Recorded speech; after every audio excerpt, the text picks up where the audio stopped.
গরমের এই দুপুরে টক ঝাল আমের আচার হলে কেমন হয় সেটাই বানিয়ে নিচ্ছি আজ।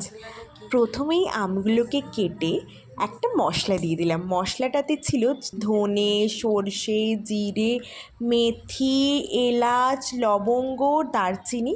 প্রথমে সেগুলোকে একটা তাওয়াতে সেঁকে তারপরে পাউডার বানিয়ে নিয়েছি। তারপরে দিয়ে দিয়েছি হলুদ গুঁড়ো, লঙ্কা গুঁড়ো আর কাশ্মীরি লঙ্কার গুঁড়ো, স্বাদ মতো লবণ আর তেল দিয়ে ভালো করে মাখিয়ে এবারে আমরা চলে যাব এটাকে নিয়ে ছাদে। ছাদে কেন? কারণ রোদটা পাওয়া তো দরকার। প্রথম কয়েকদিন রোদে ছাদে রাখাটা অনেক ইম্পর্টেন্ট। তার জন্য আমি বেছে নিয়েছি এই ছোট ছোট সুন্দর কাছের জারগুলো। এগুলো আমি অর্ডার দিয়েছিলাম ফ্লিপকার্টে। তো এগুলো এত সুন্দর দেখতে, দেখতেই পাচ্ছ কীরম লাগছে, আর খেতেও কিন্তু অসাধারণ ছিল। তোমাদের কেমন লাগলো জানিও কমেন্টে।